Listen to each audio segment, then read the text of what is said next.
தங்கராஜ் அந்த வீட்டின் ஹாலில் அமைதியாக உட்கார்ந்திருந்தாலும் அவருடைய மனதில் ஓடிக்கொண்டிருந்த எண்ணங்கள் மட்டும் நிற்கவே இல்லை. ஒரு பக்கம் மதி வீட்டில் தங்கியிருப்பது, இன்னொரு பக்கம் சுரேஷுக்கும் மதிக்கும் இடையே உருவாகியிருக்கும் மனக்கசப்புகள். அதற்கு மேலாக தனது அம்மாவின் எதிர்ப்பு என பல விஷயங்கள் அவரை சுற்றி வளைத்திருந்தன. உண்மையில் பார்த்தால் மதி அந்த வீட்டில் தங்குவதையே தங்கராஜின் அம்மா விரும்பவில்லை.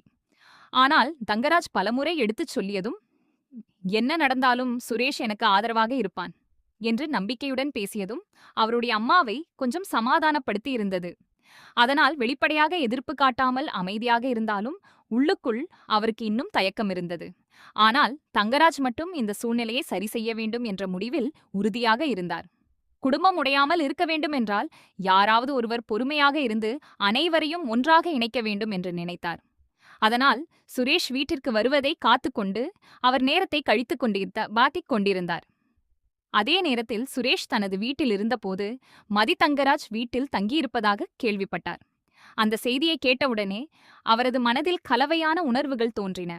ஒருபுறம் கோபம் இருந்தது, மறுபுறம் மதி தன்னை விட்டு விலகியிருப்பது பற்றிய வருத்தமும் இருந்தது. இவ்வளவு நாட்களாக நடந்த சம்பவங்களை நினைத்துப் பார்த்தபோது பல இடங்களில் தானும் தவறு செய்திருக்கலாம் என்ற எண்ணமும் அவரை தொந்தரவு செய்தது. இருப்பினும் மனதில் இருந்த குழப்பத்துடன் அவர் உடனே தங்கராஜ் வீட்டிற்கு கிளம்பினார். வீட்டுக்குள் நுழைந்தபோது முகத்தில் பதட்டம் தெளிவாக தெரிந்தது. அந்த முகத்தை பார்த்தவுடன் தங்கராஜ் எதுவும் கேட்காமல் முதலில் அமைதியாக இருக்கச் சொன்னார். முதலில் போய் சுத்தமாகி வா, பிறகு எல்லாம் பேசிக்கலாம் என்று அவர் கூறினார். சுரேஷும் அமைதியாக உள்ளே சென்று வந்தார். அதன் பிறகுதான் இருவருக்கும் இடையே நீண்ட உரையாடல் தொடங்கியது. சுரேஷ் முன் உட்கார்ந்திருந்த தங்கராஜ் மிகவும் அமைதியான குரலில் பேச ஆரம்பித்தார். நீ இவ்வளவு கோபமாக இருப்பது எந்த பிரச்சனையையும் தீர்க்காது.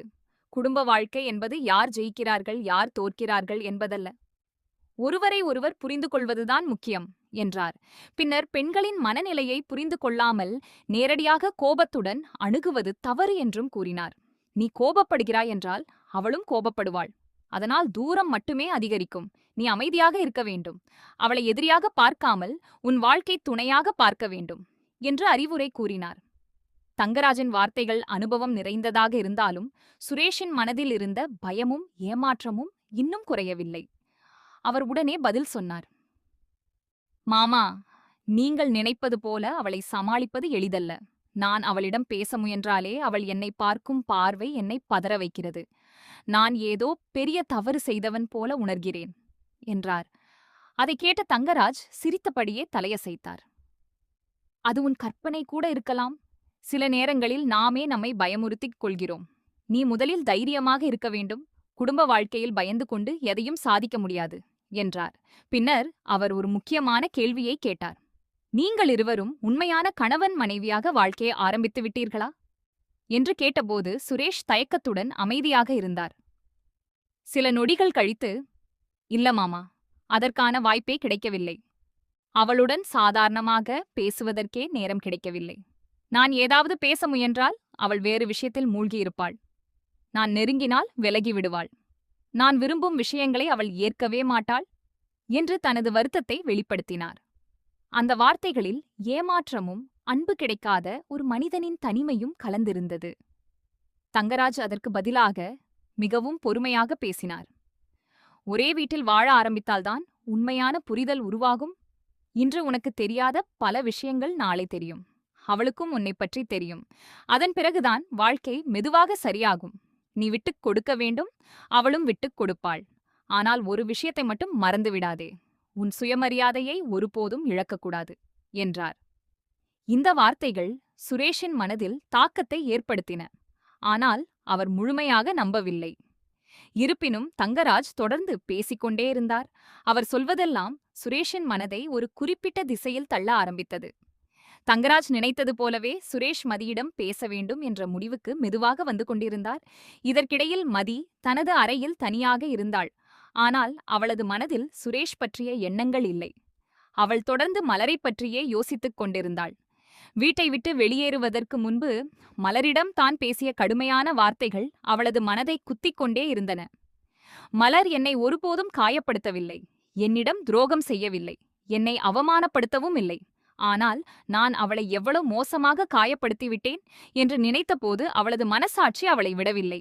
குறிப்பாக கடைசியாக பேச முயன்ற போதும் மலர் எந்த பதிலும் சொல்லாமல் அமைதியாக சென்று விட்டதை நினைத்தபோது மலர் தன்னிடம் உண்மையாகவே கோபமாக இருக்கலாம் என்ற பயம் உருவானது. அந்த குற்ற உணர்விலிருந்து அவளால் வெளியே வர முடியவில்லை. அதனால் வேறு எதையும் பற்றி சிந்திக்காமல் அமைதியாக படுத்துக் கொண்டிருந்தாள். அந்த நேரத்தில் தங்கராஜ் சுரேஷிடம் இறுதியாக பேச வேண்டியதை பேசிவிட்டார். இன்றைக்கு நீ மதியிடம் போய் அமைதியாக பேசு. உங்களுடைய வாழ்க்கையை எப்படி முன்னேற்றலாம் என்று யோசி. இந்த வீட்டிலேயே நீங்கள் இருவரும் மனம் திறந்து பேச ஆரம்பிக்க வேண்டும் என்றார். அந்த வார்த்தைகள் சுரேஷுக்கு ஒரு வகையான தைரியத்தை கொடுத்தன. அவர் மெதுவாக மதியிருந்த அறையை நோக்கி நடந்தார். ஆனால் அங்கே என்ன நடக்கப் போகிறது என்பதை அவரும் அறியவில்லை. அதே சமயம் தங்கராஜ் தனது மனைவி ரேவதியையும் அழைத்து பேசினார். நான் சுரேஷிடம் எல்லாம் சொல்லிவிட்டேன். அவனும் மதியும் இனிமேல் ஒன்றாக வாழ ஆரம்பிக்க வேண்டும். அதுதான் அவர்களின் பிரச்சனைகளை தீர்க்கும் என்றார். ரேவதி அந்த வார்த்தைகளை கேட்டதும் கவலையுடன் பார்த்தாள். நீங்கள் சொல்வது தவறில்லை. ஆனால் எல்லாவற்றிற்கும் ஒரு நேரம் இருக்கிறது.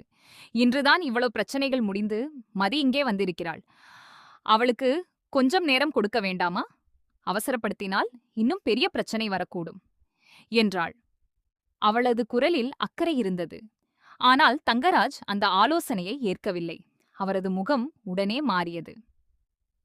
நான் என்ன செய்கிறேன் என்று எனக்கு தெரியும். நான் எடுத்த முடிவு சரிதான். சுரேஷ் இப்போது அவளிடம் பேசுவான். எல்லாம் சரியாகிவிடும் என்றார். அந்த குரலில் உறுதியும் கொஞ்சம் பிடிவாதமும் இருந்தது. ரேவதி மேலும் எதுவும் சொல்லாமல் அமைதியாகிவிட்டாள். இந்நேரம் சுரேஷ் மெதுவாக மதியின் அறைக்குள் நுழைந்தார். மதி படுத்திருந்தாள். அவர் உள்ளே வந்ததை கவனித்தவுடன் எழுந்து அமர்ந்தாள். சில நொடிகள் அமைதியாக இருந்தன. பிறகு சுரேஷ் மெதுவாக பேச ஆரம்பித்தார். மதி, நான் உன்னை தேவையில்லாமல் காயப்படுத்திவிட்டேன். அம்மா சொன்ன விஷயங்களை கேட்டு நான் கோபப்பட்டிருக்கவே கூடாது. என்னை மன்னித்துவிடு என்றார். அவரது குரலில் உண்மையான வருத்தம் இருந்தது. ஆனால் மதி எந்த பதிலும் சொல்லவில்லை. அமைதியாக நின்று கொண்டே இருந்தாள். அந்த அமைதி சுரேஷை இன்னும் சங்கடப்படுத்தியது. இருந்தாலும் அவர் விடாமல் தொடர்ந்து பேசினார். நாம் கணவன் மனைவி. எப்போதாவது ஒரு நாள் ஒருவரை ஒருவர் புரிந்து கொள்ள வேண்டியதுதானே? அதற்காகவே நான் பேச வருகிறேன் என்றார். மதி இன்னும் அமைதியாக இருந்ததால் சுரேஷ் கொஞ்சம் நெருக்கமாக சென்றார். நாம் புதிதாக வாழ்க்கையை ஆரம்பிக்கலாம் என்று கூறினார். ஆனால் உடனே மதி தலையசைத்தாள். இல்லை, இப்போது வேண்டாம். எனக்கு கொஞ்சம் நேரம் வேண்டும். நான் இன்னும் பல விஷயங்களில் இருந்து வெளியே வரவில்லை என்றாள். அவளது குரல் தெளிவாக இருந்தது. ஆனால் சுரேஷ் அந்த மறுப்பை ஏற்றுக்கொள்ளவில்லை. தங்கராஜ் சொன்ன வார்த்தைகள் அவருடைய மனதில் தொடர்ந்து ஒலித்துக் கொண்டிருந்தன. அதனால் அவர் மீண்டும் அவளிடம் நெருங்க முயன்றார். அதுதான் நிலைமையை மோசமாக மாற்றியது. மதி திடீரென்று பதற்றமடைந்தாள். அவளுக்கு இன்னும் மன அழுத்தம் குறையவில்லை. யாராவது தன்னை வற்புறுத்துகிறார்கள் என்ற உணர்வு வந்தவுடன் அவள் தன்னை காப்பாற்றும் விதமாக செயல்பட்டாள். சுரேஷ் அருகில் வந்தவுடன் அவனை தள்ளிவிட்டாள். எதிர்பார்க்காத அந்த தள்ளுதலால் சுரேஷ் பின்னால் தடுமாறி விழுந்தார். விழுந்த வேகத்தில் கட்டிலின் காலில் அவரது தலை மோதிவிட்டது. வலியால் அவர் அம்மா என்று கத்தினார். அந்த சத்தம் வீட்டில் இருந்த அனைவரையும் பதற வைத்தது. அடுத்த நொடியே தங்கராஜும் ரேவதியும் ஓடி வந்து அறைக்குள் பார்த்தனர். சுரேஷ் கீழே இருந்தார். மதி அதிர்ச்சியுடன் நின்று கொண்டிருந்தாள். என்ன நடந்தது என்று தங்கராஜ் பதட்டமாக கேட்டார். உடனே சுரேஷ், மாமா, நீங்கள் சொன்னது போல பேச முயன்றேன். ஆனால் அவள் என்னை தள்ளிவிட்டாள் என்றார். அதை கேட்ட தங்கராஜ் மதியை நோக்கி கோபமாக திரும்பினார். இது என்ன செயல்? அவனுக்கு பெரிய காயம் ஏற்பட்டிருந்தால் என்ன ஆகியிருக்கும் என்று கேட்டார். ஆனால் மதி இந்த முறை அமைதியாக இல்லை. மிகவும் தெளிவாக பதில் சொன்னாள். எனக்கு நேரம் வேண்டும் என்று நான் ஏற்கனவே சொன்னேன். இப்போதுதான் ஒரு பெரிய பிரச்சனையிலிருந்து வெளியே வந்திருக்கிறேன். என் மனதை நான் சீர்படுத்திக் கொள்ள வேண்டும். யாருடைய அவசரத்திற்காகவும் நான் உடனே வாழ்க்கையை ஆரம்பிக்க முடியாது என்றாள். அந்த வார்த்தைகள் அறையில் இருந்த அனைவரையும் அமைதியாக்கின. சுரேஷ் கூட சில நொடிகள் பேச முடியாமல் இருந்தார். முதல் முறையாக மதி என்ன உணர்கிறாள் என்பதை அவர் புரிந்து கொள்ள ஆரம்பித்தார். அவள் தன்னை வெறுப்பதால் அல்ல, இன்னும் மனதளவில் தயாராக இல்லாததால் தள்ளி வைக்கிறாள் என்பதை உணர்ந்தார். இதுவரை அவர் தனது கோணத்தில் மட்டுமே யோசித்திருந்தார். ஆனால் இப்போது அவளது வேதனையும் கண்முன் தெரிந்தது. அந்த உணர்வு அவருடைய கோபத்தை மெதுவாக குறைத்தது. ரேவதி உடனே நிலைமையை சமாளிக்க முயன்றாள். போதும், இன்றைக்கு இதை இங்கேயே நிறுத்திவிடலாம். மதி, நீ என்னோட அறைக்கு வா, அங்கே அமைதியாக தூங்கு என்றாள். மதியும் எந்த எதிர்ப்பும் இல்லாமல் சம்மதித்தாள். இருவரும் அங்கிருந்து வெளியேறினர். அவர்கள் சென்ற பிறகு அறையில் ஒரு கனமான அமைதி நிலவியது. தங்கராஜ் சுரேஷை பார்த்தார். சரிவிடு, நான் நினைத்த திட்டம் சரியாக அமையவில்லை. அவள் சொல்வதும் ஒரு வகையில் சரிதான். கொஞ்சம் காலம் கொடுத்தால் நிலைமை மாறலாம் என்றார். இதை சொல்வதில் அவருக்கே சிறிய ஏமாற்றம் இருந்தது. அந்த இரவு அனைவருக்கும் ஒரு பாடமாக அமைந்தது. குறிப்பாக சுரேஷுக்கு. அன்பு என்பது வற்புறுத்தி பெறக்கூடிய ஒன்று அல்ல என்பதை அவர் உணர்ந்தார்.